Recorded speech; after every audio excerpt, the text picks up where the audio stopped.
तो आज जो जानेंगे क्लास 10th का जो बोर्ड एग्ज़ाम हुआ है उसके लिए क्रैश कोर्स चालू किया गया है।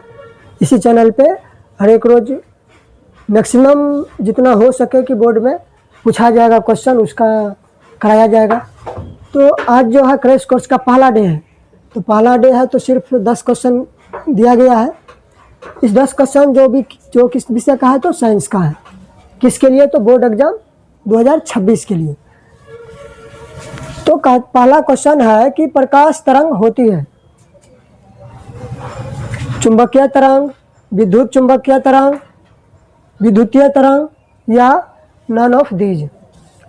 तो इस चार ऑप्शन में से कोई ये क्या है? प्रकाश तरंग होती है। तो प्रकाश तरंग क्या होता है? तो विद्युत चुंबकीय तरंग होता है। क्या होता है? विद्युत चुंबकीय तरंग। दूसरा क्वेश्चन है कि निम्नलिखित में कौन सा बुझा हुआ चूना है?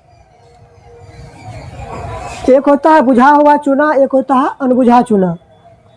जो बुझा हुआ चूना रहेगा उसका सूत्र होता है CaOH का होल 2, यानी कि इसमें हाइड्रोजन आ गया तो मतलब क्या? जल आ गया, क्योंकि जल का सूत्र होता है H2O, यानी कि हाइड्रोजन आ गया। तो बुझा हुआ चूना का सूत्र हो गया CaOH का होल 2। अनबुझा चूना का सूत्र होगा अनबुझा चूना का सूत्र होगा CaO।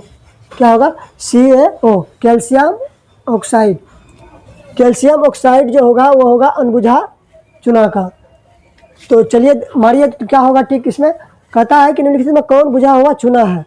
कौन है? CaOH का होल 2। क्वेश्चन तीसरा है कि चीनी का रासायनिक सूत्र, चीनी का केमिकल जो है फार्मूला क्या होता है?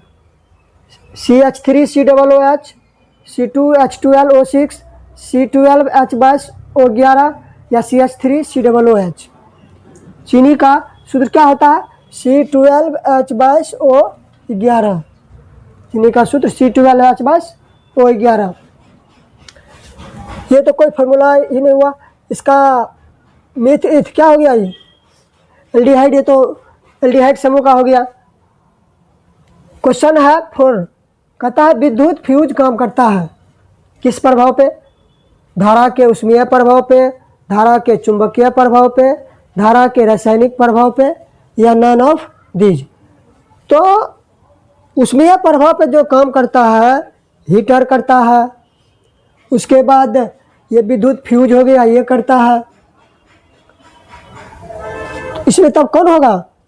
ये ऊष्मीय प्रभाव पे विद्युत फ्यूज किस पे काम करता है? धारा के ऊष्मीय प्रभाव पे। अब अगला क्वेश्चन है 5 नंबर। 1 माइक्रो एम्पियर कितना होता है? तो 1 माइक्रो एम्पियर जो होता है वो होता है 10⁻⁻6 एम्पियर। कितना होता है? 10⁻⁻6 एम्पियर। क्वेश्चन अगला है कि कौन सी गैस क्या होगा?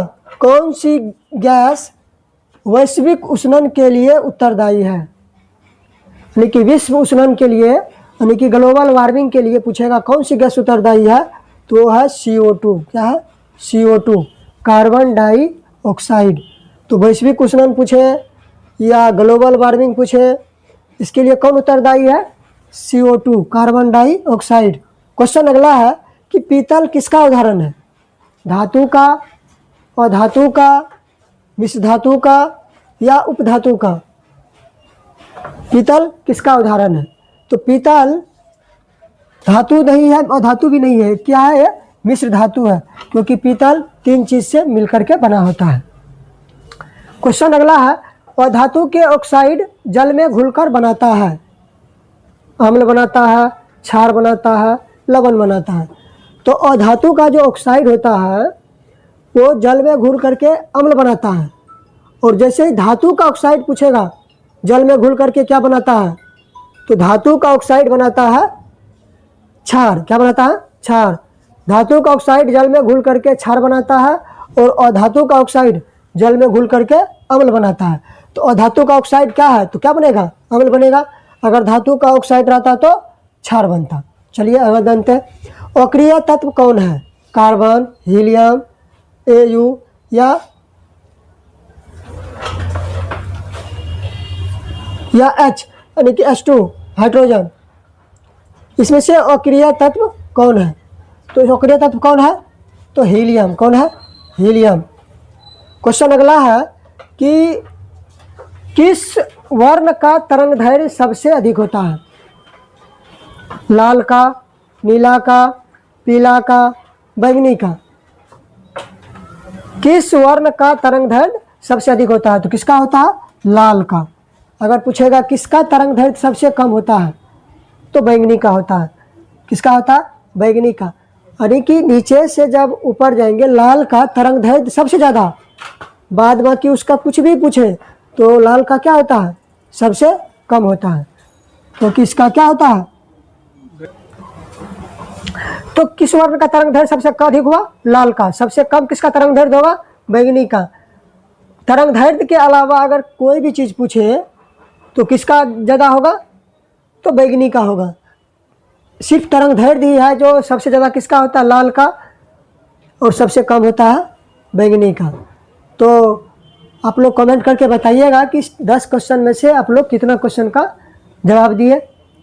और इस तरह का जो है अब चैप्टर बाय चैप्टर वीडियो जो है क्रैश कोर्स का, हर एक साइंस हो, मैथ हो, सोशल हो, सबका डाला जाएगा।